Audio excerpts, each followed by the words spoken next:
안녕하세요. 법으로 보는 세상의 이혜성입니다. 법무법인 프라임의 이문호 변호사입니다.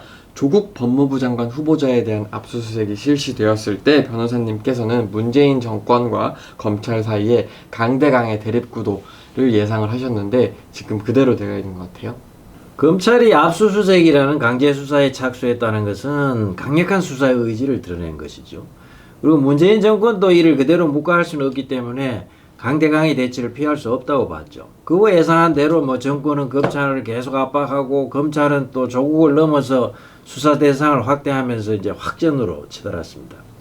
지금 가장 문제가 되는 사건은 역시 청와대가 울산시장 선거에 개입한 사건이라고 할 수 있겠는데요.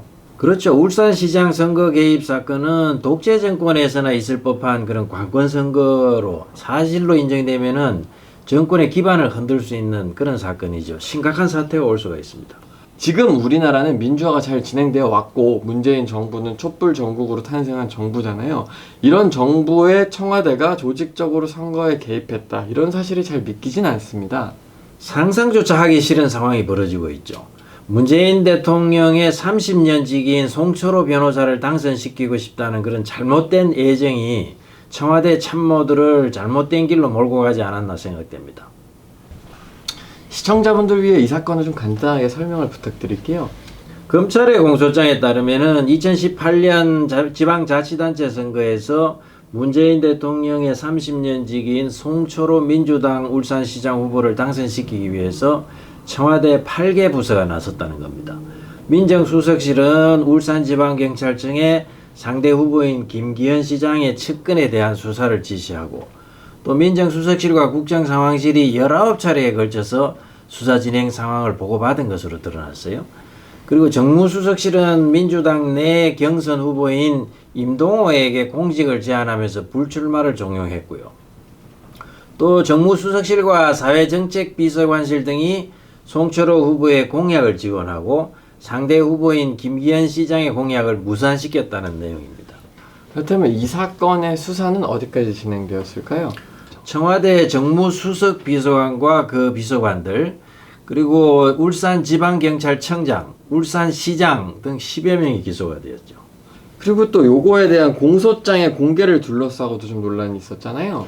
추미애 법무부 장관이 기소된 피고인과 아직 수사 중인 피의자의 인권을 이유로 국회 공소장 제출 요구에 불응하면서 논란이 제기되었죠.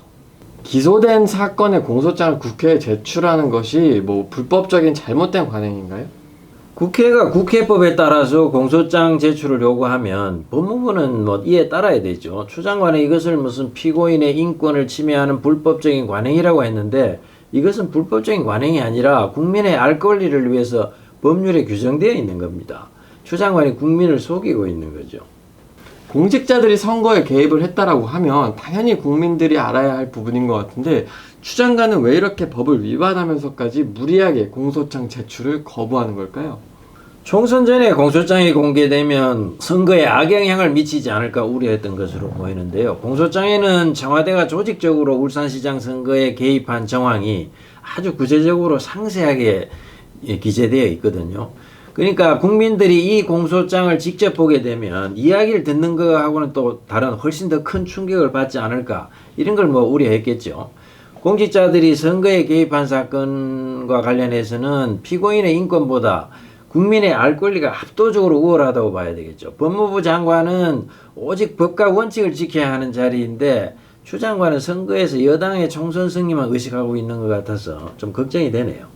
그 관련 10명 정도를 기소를 하면서 울산시장 선거 사건 요거는 일단 일단락이 된 건가요? 아닙니다. 청와대 8개 부서가 선거에 조직적으로 개입한 것으로 드러났잖아요. 따라서 이들을 진두지휘한 사람이 누군지에 대한 수사는 남아있죠.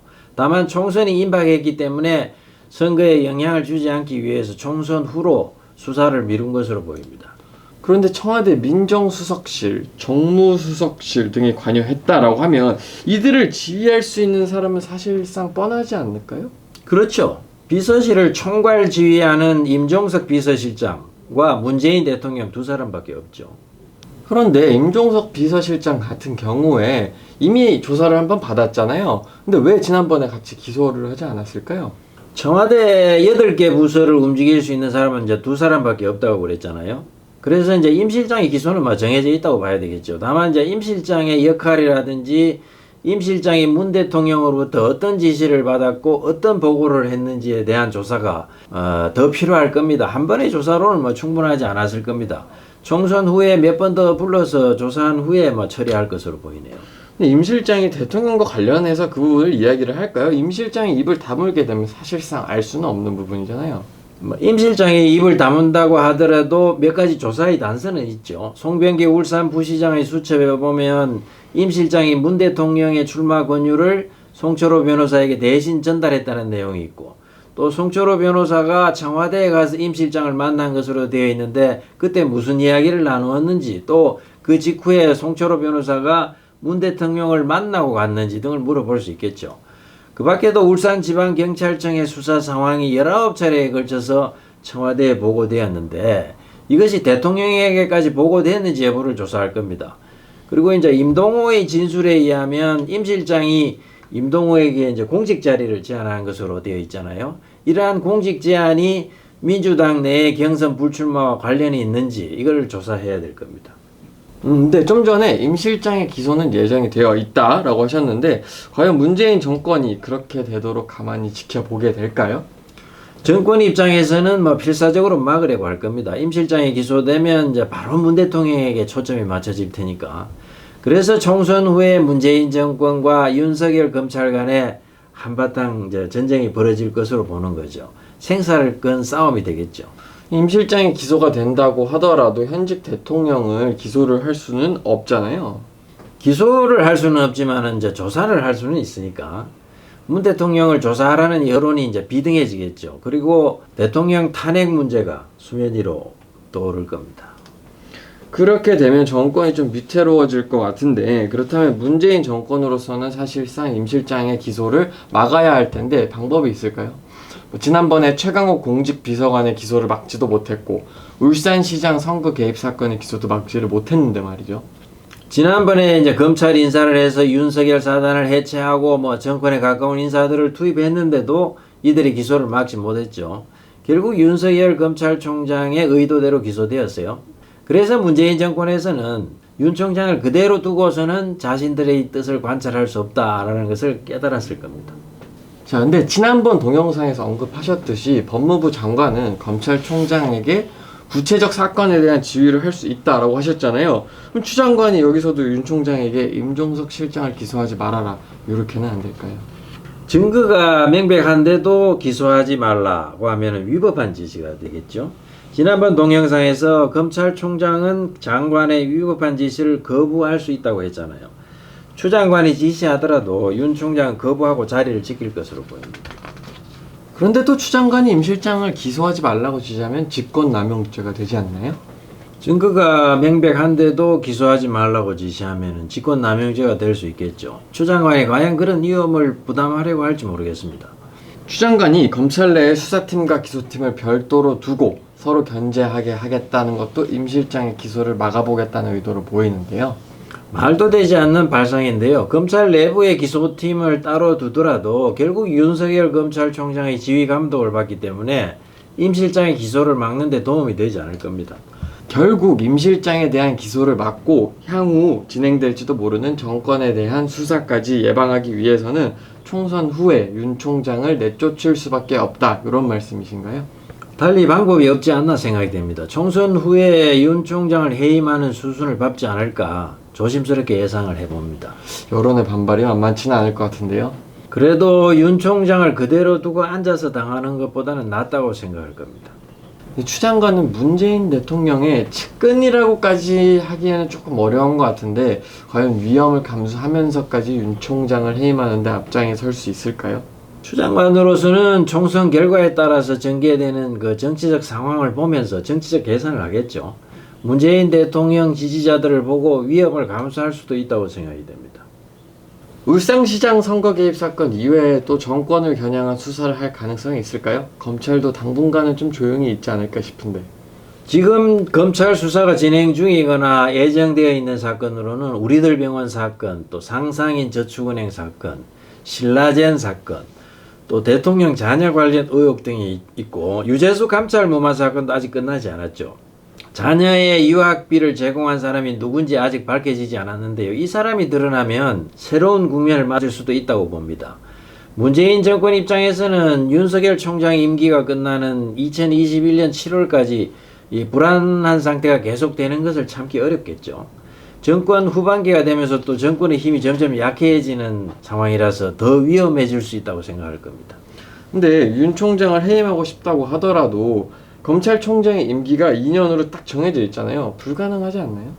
법무부의 검사징계위원회를 통해서 해임할 수는 있죠. 징계위원회를 통한 검찰총장의 해임 절차는 어떻게 되나요? 검찰총장이 뭐 정치운동에 관여하거나 뭐 직무상 의무를 위반하거나 게을리한 때 또는 뭐 검사로서의 체면이나 위신을 손상한 때에는 이 법무부 장관의 청구에 의해서 검사징계위원회에서 해임까지 할 수 있습니다. 윤 총장에게 그거에 해당되는 해임 사유가 있나요?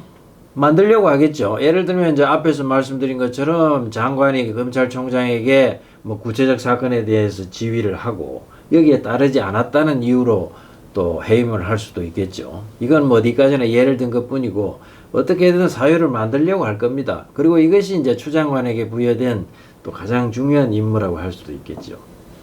네, 추 장관이 어떻게 사유를 만든다고 하더라도 해서 징계를 청구를 해도 검사징계위원회 의원들이 설득될 수 있을까요? 거기서 징계위원회에서 만약에 거부를 당한다 이러면은 정권이 받을 타격이 작지 않을 것 같은데요.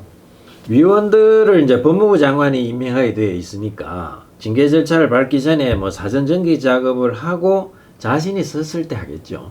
총선에서 민주당이 근데 만약에 또 승리하지 못한다라고 하면 윤 총장의 해임을 밀어붙이기가 조금 어렵지 않을까요? 총선에서 패배한다면 윤 총장 해임을 추진하는 것이 이제 더 부담스러워지겠죠. 그렇지만 총선 결과에 관계없이 해임을 추진할 것으로 보입니다. 총선 패배로 또 정권의 힘이 떨어질수록 또 위기의식은 또 더 커지지 않겠어요?